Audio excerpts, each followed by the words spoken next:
Tabasco tiene 90 universidades hoy, hay 1,300 REBOEs, y la verdad es que todos proponemos, porque creemos que lo que estamos generando en nuestras universidades es lo adecuado, lo pertinente, cuando menos ese es el discurso que nosotros en la universidad tenemos, pero me parece que sí tiene que haber una vinculación entre el sector, o sea, entre la cabeza del sector económico y la cabeza del sector educativo, para decir hacia dónde debemos de vivir y qué es lo que debemos de formar, ¿no? En ese sentido, y esto tiene que ver con la pregunta que te decía, Rodolfo, ¿qué tipo de empleos?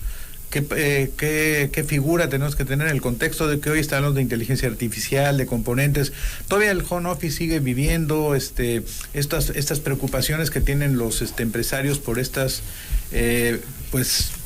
utilidades, ganancias que en un momento determinado pueden tener los trabajadores y que son justas, pero que, decía mi maestro de economía, es que mira, la economía es la teoría de lo injusto. Si tú tienes a 8 niños en una cama y tienes un cobertor, uno le jala el cobertor y se descobija a otro, o sea, no hay una decisión perfecta. Los que reciben un incremento del 100% en su aguinaldo lo festinan, los que tienen que pagarlo se preocupan. ¿Cómo es ese entorno, Rodolfo? Es un entorno ya maquiavélico desde la perspectiva de muchos empresarios, porque ahora la preocupación de muchos de ellos para pagar su aguinaldo ya no va a ser tengo que cubrir los 15 días, ahora tengo que cubrir el doble. Y recibí un mensaje de una de las empresas con las que trabajamos cuando llegó esta noticia y me dijeron, lo bueno que ya nosotros pagamos el 30, no harán ningún cambio, pagamos los 30 días, no van a hacer ningún cambio. Y lo mismo nos ocurrió con el salario mínimo. Tabuladores de salario mínimo y nivel 2, por poner un ejemplo práctico, subió el salario mínimo, casi igualan a aquellos que tienen un puesto mayor, pero las empresas no les subieron el sueldo porque no tienen los recursos, las pequeñas empresas, los recursos para incrementar sueldos, salvo el tema del salario mínimo. La preocupación en estos momentos ya no es únicamente enfocarme en la productividad, cómo voy a expandirme, cómo me voy a enfocar en mi factor humano. La preocupación también es cómo voy a conseguir los recursos financieros para sostener a mi personal con todos los cambios que se están generando. Y la percepción de algunos de ellos sí tiene que ver, por supuesto, en que esta nueva forma de llevar al personal o estas reformas laborales sí están impactando directamente en sus bolsillos. Muchos empresarios no se sienten apoyados en este aspecto. Ojo aquí, y lo hemos platicado muchas veces, esto no se trata de el gobierno.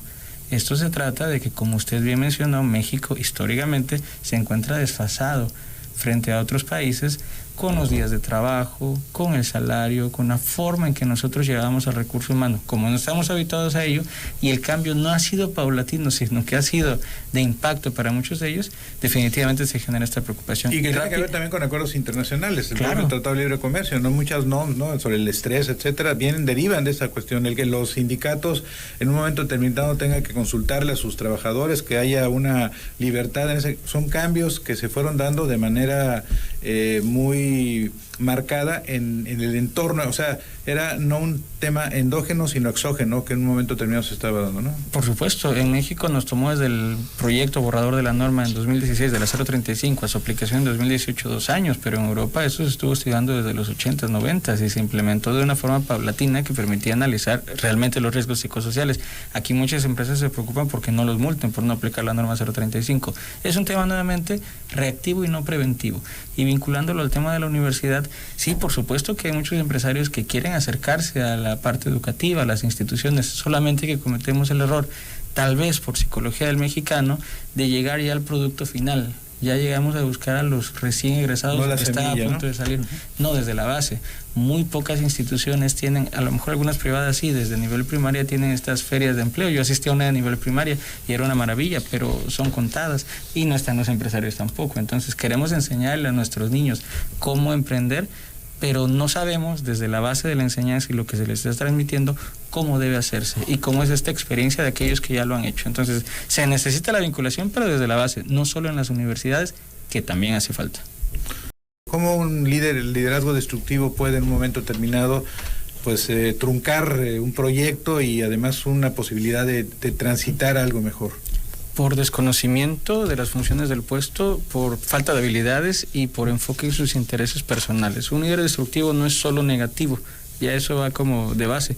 Muchas veces tienen algo que se llama triada oscura de la personalidad: maquiavelismo, narcisismo y psicopatía. Entonces, son personas que van a enfocarse en utilizar todos los recursos que tienen a su disposición para alcanzar esos objetivos. Ejemplo, en una empresa pueden hacer pagos a familiares, pueden hacer pagos por intereses personales dentro de esos mismos recursos, y cuando no existe una supervisión, pues bueno, va a generar un daño muy fuerte al clima laboral. Entonces, cuando profundicemos en ese liderazgo destructivo, vamos a encontrar cuáles son las características, seguramente lo podremos hacer en el próximo programa, pero cuáles son las características que hacen que las personas que están con ellos incluso los sigan, contaminan y generan ya personas que tienen este cinismo laboral que muchas veces hemos mencionado.